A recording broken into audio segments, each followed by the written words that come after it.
Hello everybody, it's a beautiful day. We're here with Connor, James, it's Brock and Ian. So rise,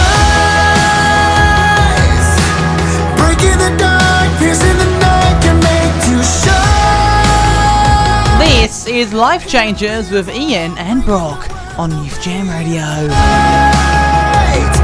radiant light, you were made to rise.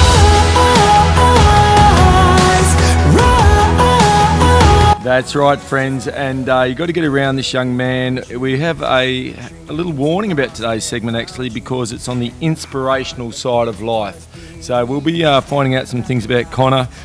I am already impressed, but we just need to find out a little bit more. Now, Con, born in Perth's northern suburbs, I believe. Yes, in Alexander Heights. Ooh, okay. So you've had quite a career up in the northern suburbs with particularly things like football. Was there where you've been rocketing? You've been playing for the Royals. Yes, that was 5 years altogether. So Lansdale Rockets, Ballajura Royals. But what I don't understand, I mean, you've suffered something that a lot of people. Yeah, I mean, this is a tragedy, friends. So in 2002, in 2007, Connor's in year 2. He's on the playground, he's on the monkey bars, he's running around the oval, he's kicking the ball with his mates, and he finds out something. Can you just describe what happened then, please, Con? So 4 weeks before the school first term ended, I was coming down with something, and obviously my mum thought it was gastro, so she took me to PMH, and obviously said I got gastro to the nurses, and they gave me this drug that's called ondansetron. And obviously that fixed me for 4 weeks.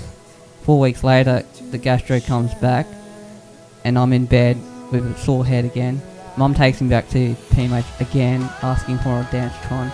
They give it to me, it doesn't work. So the next day I go to PMH again, get some liquids into my system, hopefully that works. And they said if it doesn't, come back in the next 3 days. 3 days later is Tuesday, April 24th. Mum's like, I'm not leaving without an MRI. So they give me a CT scan, they see something in my head, they can't get a clear picture of it, so I go to an MRI, and then that's when they find out I got brain cancer. And then 5 minutes later they tell Mum and Dad that your child has brain cancer. So Mum and Dad heard this at the same time. Were they able to support each other? Yes, both of them were very supportive during this journey. Because that would be any parent's nightmare, and particularly brain cancer. Now, Connor, was there... we're just going to, friends, just listeners, we're going to go into this a little bit, so just to prepare yourself there. Was there much physical pain associated with this situation? I'll just pretty much say my head was hurting a lot, and yeah, that's all I can remember, my head really hurting a lot, like I couldn't really see really well, and my walking was quite difficult too, because I was like really dizzy every time I got up, and I felt like I wanted to spew. Goodness me, so there's nausea, vertigo feeling, your eyes are affected, your head's in pain, you're only in grade 2. Now, so was it straight off school at that point and into PMH, or was it a back and forward situation for a while? So pretty much during the journey I had it removed on Anzac Day, so that was the very next day after I got diagnosed. Very next day. And then I think 3 months I stayed in the ward, which was called 8A, which is pretty much the recovery ward. And then after that I went into oncology, which was 3B, and that's where I had my first treatment. And I think after that I just went to school pretty much half a day, come home, next day will be the same, half day, come home, Well, I think this is incredible, friends. On Anzac Day, epitomising the awesome Aussie spirit, Connor's had this removed. That's no accident right there, and this young man certainly does epitomise a fighting spirit. Now, Con, you had it removed, so wouldn't that be the total treatment? What else had to happen after that? So after it, like I said before, the 3 months just recovering, just because I had to learn how to walk again, and also I did have my diet still with me, but it wasn't as the best as it is now. And then 3 months later, go into oncology, and then I had a port in my system on one of my ribs, and that's so they could inject a needle every 2 weeks and start my treatment for the next year. So with a port, does that mean there's actually a tube or a needle, going into the rib or in between the ribs? So a port was like a lump, and then I would have a needle like you get what you get in your arms, but instead it will go into that lump, and I will receive the treatment through that. So that happened regularly. You had to keep going back in the hospital, whatnot. Yeah, so like every 2 weeks. So 2 weeks I'll have the first dose. 2 weeks later I'll have the second dose. Then 2 weeks later I'll have third dose. Then it'll repeat for the next year. And during this time, can you remember there being any space for anything else? Was there any school space or friend space, or were you able to pursue the thing you love, music, or were you able to have a kick at the footy? Was there any recreation available to you at this point? There wasn't really any space. Like I said before, because I was learning to walk, I was in a wheelchair, so I couldn't really kick the ball around with my friends. I mean, Yeah. I did see my next door neighbour a lot because he was one of my best friends growing up, as we went to the same schools together.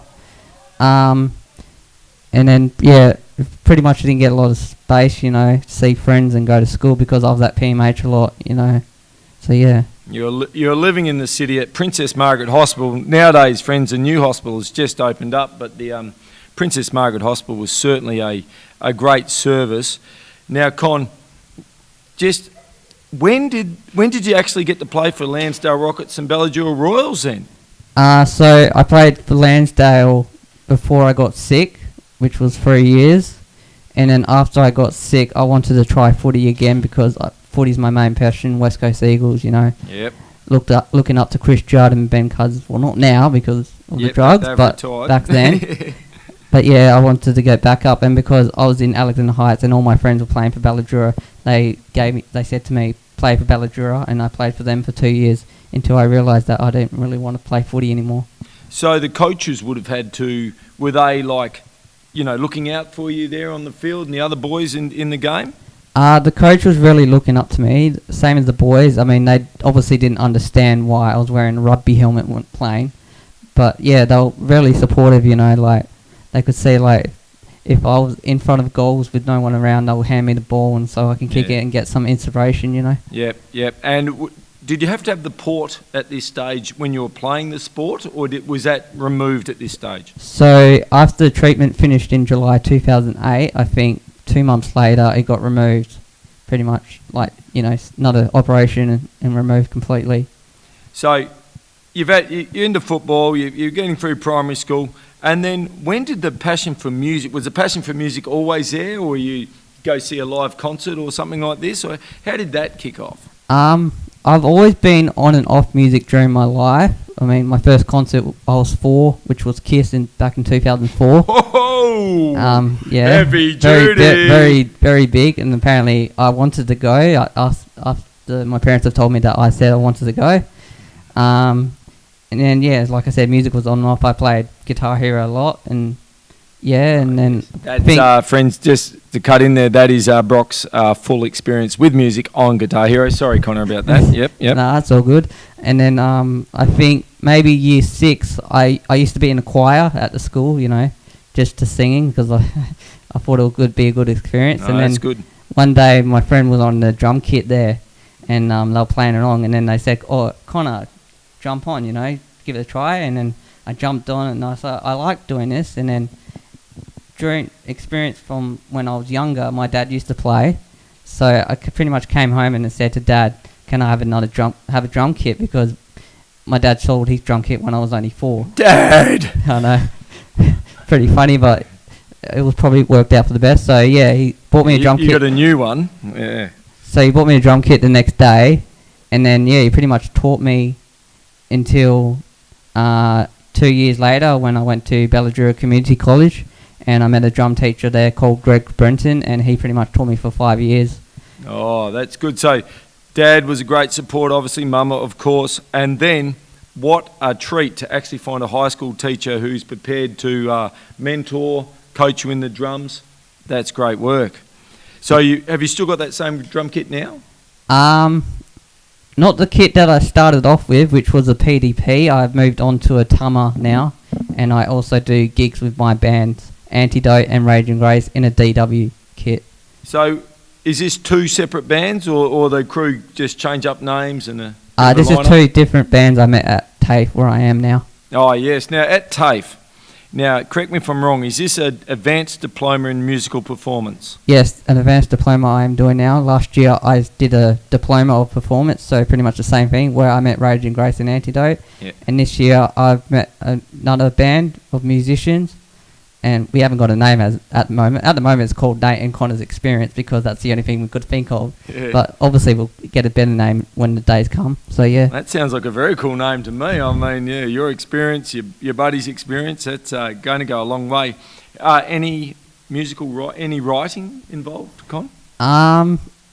Because I'm a drummer, not really. I mean, I make up the drum parts, but I am trying to learn how to write songs, because that is a part of the course.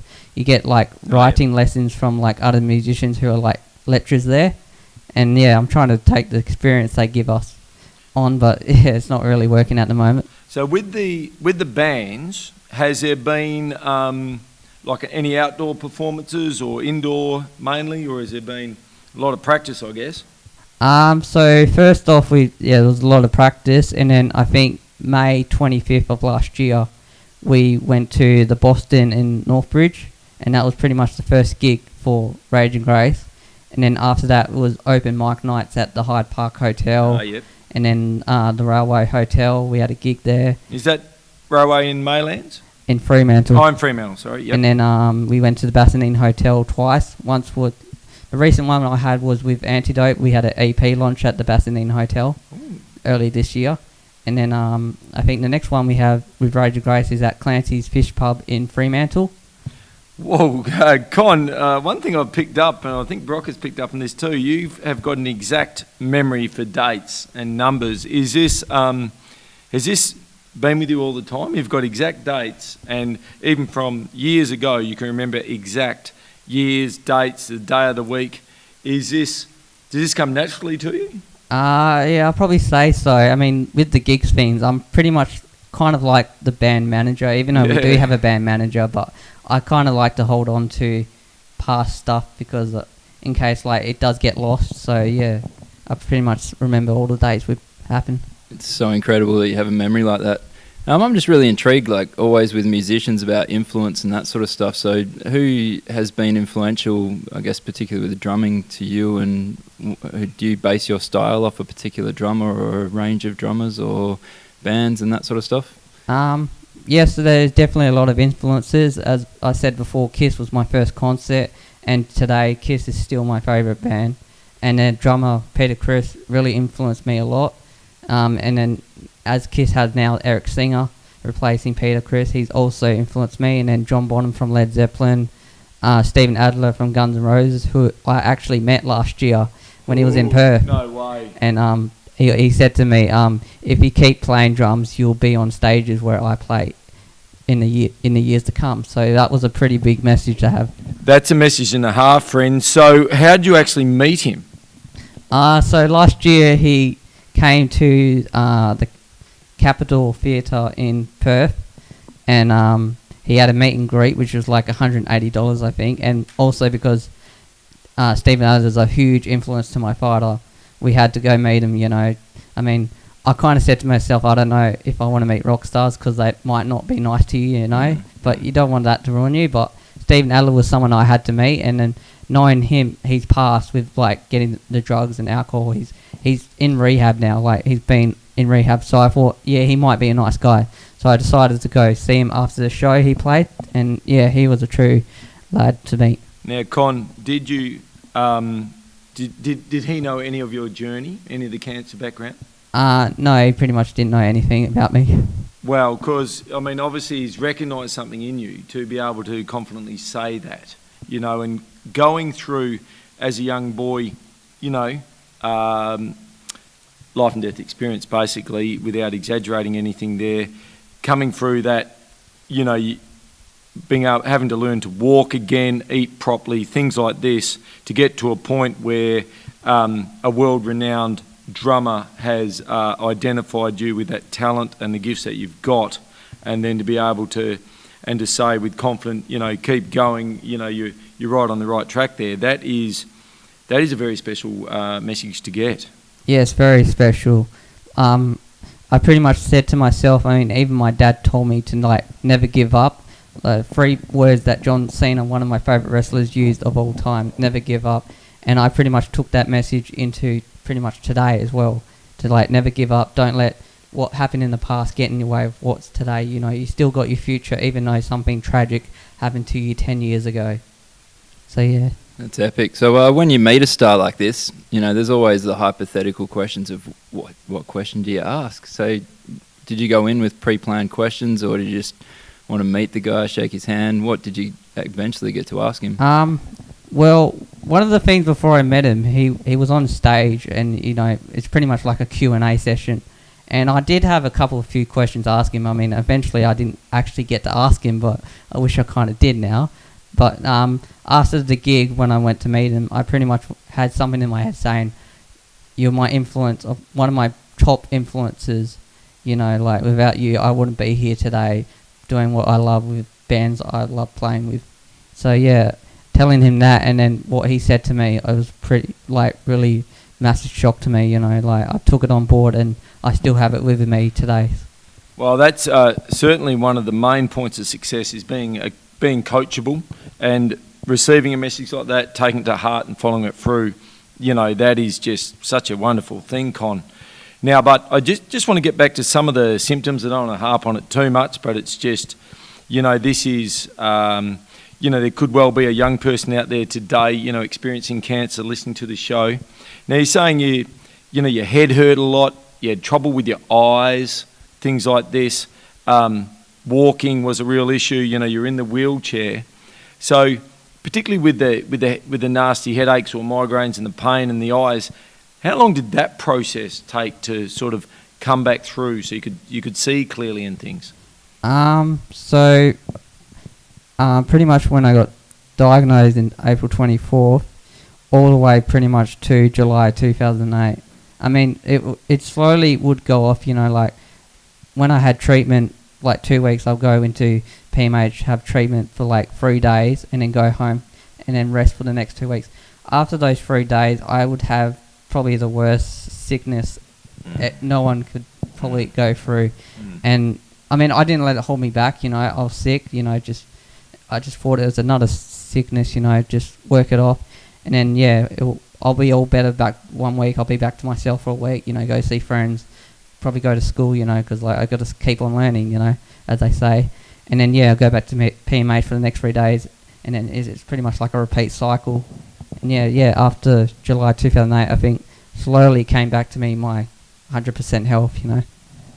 Yeah, so we've touched a lot on the physical side of things, and man, it's been a trip you've been through for sure. But that's got to, you know, have impacts mentally and that sort of stuff, which can bring a lot of people down. But you've obviously pulled through in that.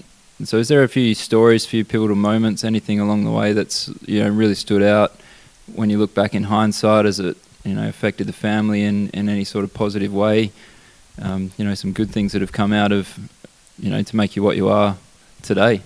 If I was to look back 10 years ago or 12 years ago, I can't remember how long it was, my dad wrote 8 books about a kid who plays rugby union called Bootsy. And how we got this inspiration was that one of my days during treatment, he was lying there on the bed, obviously, and he couldn't really sleep well because, you know, the beds are not really comfy at hospitals. And then obviously he had this dream, or I don't know, he woke up and he said, like, I've got this idea about a boy who plays rugby union called Bootsy. Obviously he wrote it down. And then the next day he started just writing random stuff on the computer. And then 8 books later, he had this whole set called Bootsy. So yeah. And then I don't know, I'll probably say the best thing to come out of this was, obviously it wasn't what affected me. I mean, I don't know if I got sick, I probably wouldn't find my love for music. And then, yeah, I can't really think of anything inspiring, you know. I can, because Dad is obviously inspired. I mean, not many men like actually writing stuff on the computer, and to get old boy Dad on the computer writing Bootsy, I mean, that's something else. He's definitely inspired. 7, 8 books is, my goodness me. I mean, I wonder how much spell check he had to use there, but he might be pretty good on the computer. We'll have to see. But I've actually heard of these books, actually. It's interesting stuff. So Dad's inspired. Mum's obviously sounds like a real rock of support for you. It's just, I mean, these things that even though you've went through it, having such a wonderful family must just be such a special experience for you. Is there any brothers or sisters around? Yes, I have a 7-year-old sister called Bree who was born in 2012, and I was born in 99, so we got 12 years apart from each other. And Bree was unexpected. She was a 4% chance of Mum having pregnant again, and Bree came out of nowhere. So that's special. Yeah, that is very special, Con. And I can't help, friends, as Brock and I are talking to Connor, we can just feel the excitement. The more we talk to him, the more stuff is coming out. It is just it's just so inspirational. Now, Con, I just want to get back to the Kiss. I love Kiss as well. I'm pretty sure. I know Brock loves Kiss as well. But do we need to prove our knowledge between the three of us who is the Kiss master here? Okay. Now, the Kiss movie, everybody, it came out in the 70s, right? It came out the same time as around the Village People movies. Kiss meets Spandrels Park. Oh, okay. You got me there. And what did they call the Australian kids that went there? They Kiss Army. I'm in with one. Brock, have you got a Kiss? Come on, mate.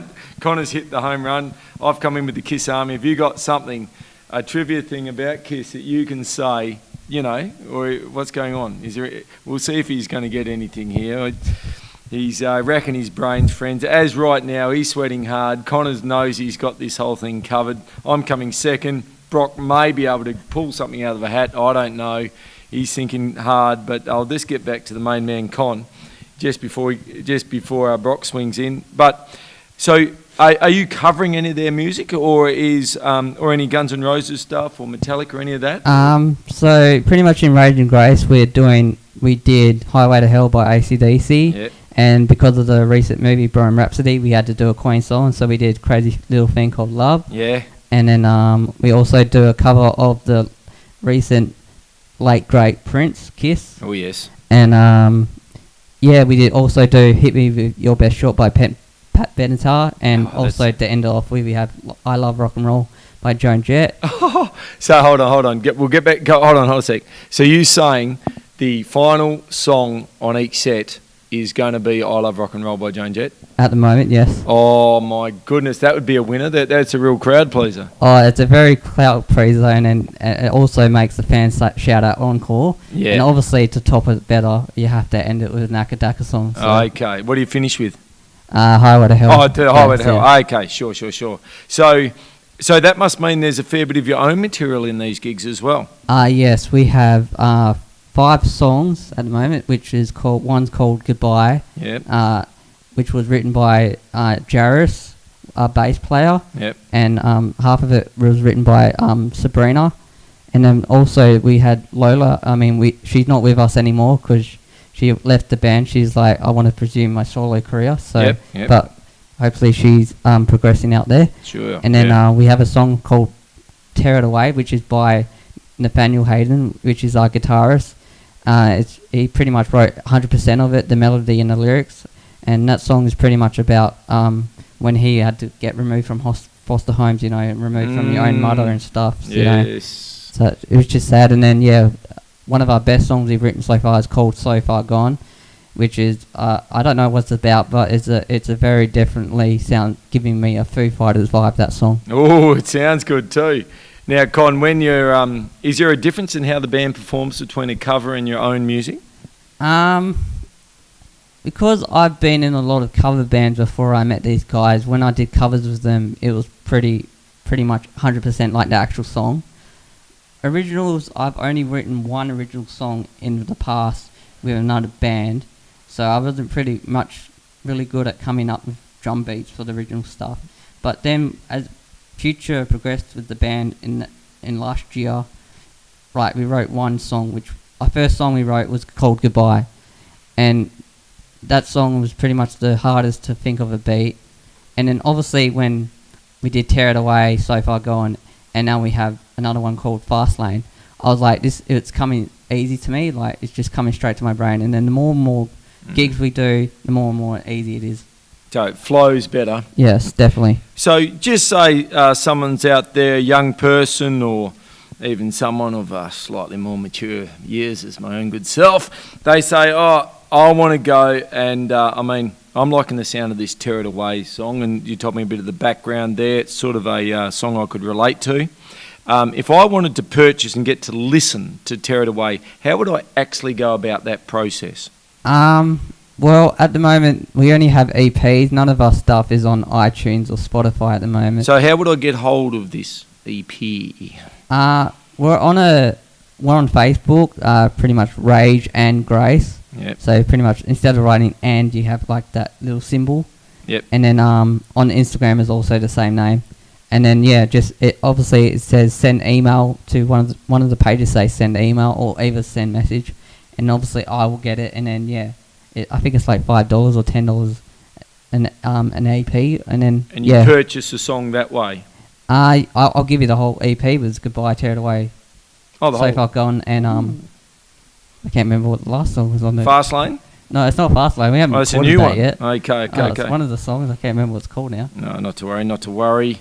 The person who wrote it in your band will be spiking it up straight away. And the big Con, where's my mention? Con, he's if you're out there, friends, he's racking his brain right now. He's tearing his hair out. He's trying to think of, but it's we're pressuring him too much in the interview, and we're pushing him too hard here, friends. But we're going to push him just a little bit more because I know he can take it. If he can take being up on stage for a few hours delivering the goods, he can take this interview. He can do it. Okay, now Con, how much longer of the advanced diploma is left? So I just started 2 weeks of advanced diploma recently, and pretty much it goes all the way until November. So it's pretty much like school terms, you know. So obviously like how you guys are in the first term, and then it'll be like that. We live in school with friends. So I don't want to get down in this situation, but Connor mentioned the S word, school, and let me tell you, we have to respond to the buzzer. Oh my goodness, we have to look at our watches, we have to go by the minute. But who's complaining? Not me. I'd never complain, but I know Brock wouldn't complain. We're not complaining here, friends. Now, we love school. We love school. Now, seeing as you are the musical director at Youth Jam, Connor, I think it's only fit that you should be able to, embedded somewhere in this interview, a song that, you'd like to hear on the radio in the middle of the interview. And, I think you can probably... let's see, do you reckon you could pick out a song that both Brock and myself and yourself would all like? Probably Rock and Roll All Night by Kiss. Couldn't get better than that. Couldn't get better than that. Yeah, that's sealed the deal. Well done, Con. So rise, breaking the dark, piercing the night can make you shine. This is Life Changers with Ian and Brock on Youth Jam Radio. Light, a radiant light, you were made to rise.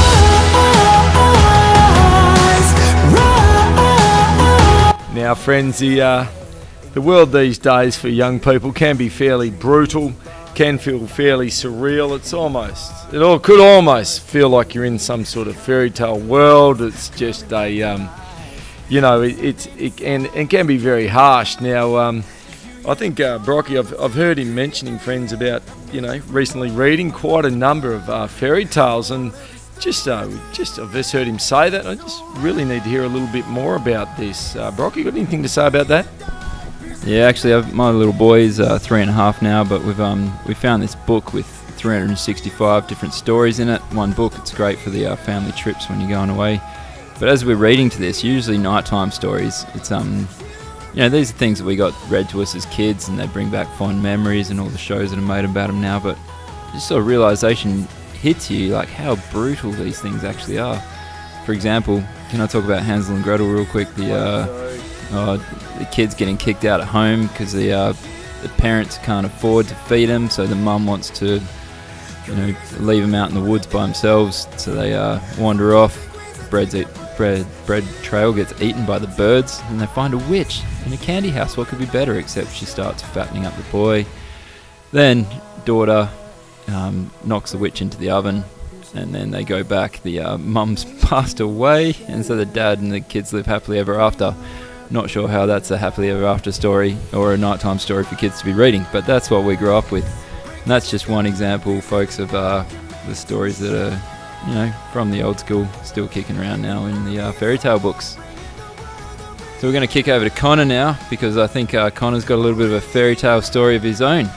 Yes, in fact I do. Actually, speaking about fairy tales, we actually have a song called Fairy Tale Creature, which is pretty much a song that's pretty much talking about how fairy tales creatures and like unicorns and dragons are not real, and pretty much in the song it says like, make me a believer, so, like to believe in fairy tales, because you want to believe about these fairy tale creatures.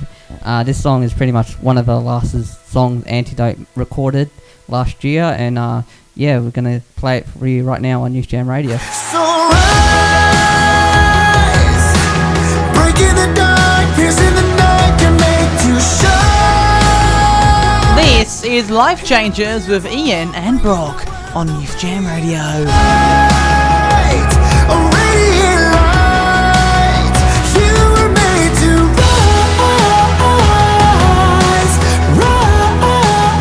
rise. Okay, so I did bail out of the Kiss quiz earlier. I must admit, I do enjoy their music, but I don't know a lot about them. But one thing I am just going to quiz young Connor on here is the origin of the name. I always feel like there's a bit behind the name. So do you know where the name Kiss came from?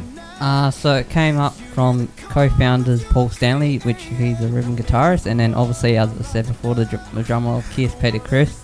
Obviously, they were travelling one day through New York, and Peter goes, I was in a band called Lips, and obviously the name came to one of the members, and come home, and they obviously write the name Kiss, and then that's where the logo came up from, with the famous two lightning bolts at the end. Lightning bolts from the SS.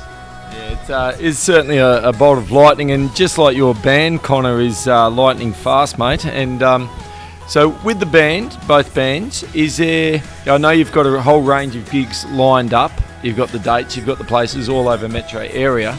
But is there any more, longer term plans with the bands happening? At the moment, Rage and Grace, as I said before, has a gig on the 28th, but Clancy's on February. After that, I don't know what's going to happen with Rage and Grace, because a few of the members are at different universities now. We're not all at TAFE, so obviously we're going to have a big talk about that. But with Antidote, we just had our EP launch, which was last month at Bassendean Hotel. And pretty much in the last few weeks, we've had our music released on Spotify and now iTunes. And you can also listen to it on Apple Music. Just search Antidote single, and I think Prisoner of Broken Heart comes up. Not Ginger, sorry. Original Tin, and I can't remember what the third song is, but yeah, you'll find it when you go on iTunes and Spotify. And then now that that's on there, I've said to one of my members, Pete, who pretty much made the songs for Antidote, because he pretty much put on Facebook one day looking for a drummer for this band who like Van Halen and Europe and Iron Maiden and Poison and all those bands from the 80s. And because that's a big influence to me, I said, yeah, I'll do it. And then pretty much a year later, we created the Antidote and having gigs. And then I recently texted him, and he said, you can start looking for gigs now, because that's how I'm getting all the gigs. I see posts on Facebook from people saying, looking for a band on this day or looking for a band on that day, and I'll answer it. Now Antidote wants to do it, I will put our name forward. Yeah, certainly, Connor. That's a lot of communication, a lot of organising, and it seems to be one of your main areas of skill. They're having that clarity of your thinking and planning ahead. You know what's behind you. We're not going to talk about what's behind you anymore, because we've spoken about that. We're just keen to talk about what's ahead. You've had already, you're only just a young man, but you've had a massive life and inspired so many people in your life already. I mean, I don't know how you can jam any more things into your life, but just in yourself individually, I know you're a team man. You've talked a lot about both bands, about who wrote the song. You've given a lot of credit to all your different band mates, and that's outstanding, Connor. But what Brock and I are now really keen on is just to hear, you know, your own personal, longer term things, particularly after the advanced diploma is finished, and maybe you're thinking about things, looking ahead. What are some of the things you're thinking about and aspiring to in your life? Inspiring for myself, personal issues. So I also run a private drum company going around teaching kids. Sorry. Which was pretty much inspired by my drum teacher, Greg Brenton, because what he did teaching me, I want to go do the exact same to other kids around Perth. And yeah, so last year I started up my own business called Connor's Rock and Rolling Drum Lessons, which is also on Facebook and also on Gumtree. You can contact me if you want a lesson. I take beginners, intermediates, any age. So yeah. So that pretty much started last year and still doing it today. And then obviously for the next goal is next year I'll go to Whopper, which is in Mount Lawley, and hopefully to study a Bachelor of Teaching Music Education. And after 4 years of that, I will be able to teach at public schools doing something I love. Well, hopefully we'll be able to grab you here, because we want the best here, and you're sounding red hot. Now, Connor, I was about to shut things down, but there's no way we can shut it down. So you've got your own business. Yes. Ooh, wow. Do you ever get nervous about that, or are you just able to roll with it? Last year when I started it and the first kid that came to me, I was pretty nervous because like he was 6 years old, and I was like trying to think of everything that my teacher taught me. And because he taught me in year 8, and what I'm teaching my kids right at the moment is stuff that I learnt in year 8, and trying to remember what he taught me is very hard. But as I progress, even now, like today pretty much I had this chat with one of the students' mothers, and she said, ever since you joined, you know, my daughter can't stop talking about you, and you definitely inspired her a lot. And when I heard that, I was like, yeah, at least my work is paying off now. Con, be assured, you are very inspiring. Brock and I, I'm a little bit lost for words, because you are just, you've been through a lot in your life. You had other people help you, and now you're helping others. Whoppers on the future. You know, we're looking at a potential career as a music teacher. This is just excellent. And the big boss Isaac's here. He's excited, but we're just so grateful that you're able to come on our show, the Brock and Ian interview bonanza, I guess we could call it. And we just want to thank you very much, mate. It's been a real privilege talking to you. Oh, thanks for having me. It's very inspiring talking about this, you know. Thank you very much. It's just so great seeing such a positive young fella that's been through so much, just, you know, willing to just, you know, keep going. You haven't let it get hold of you. You've just pushed on, and now you're becoming a massive success story. So it's, you know, all the young people out there that are finding things hard, there is light at the end of the tunnel, and Connor is just a tribute to that. So well done, mate. Thank you.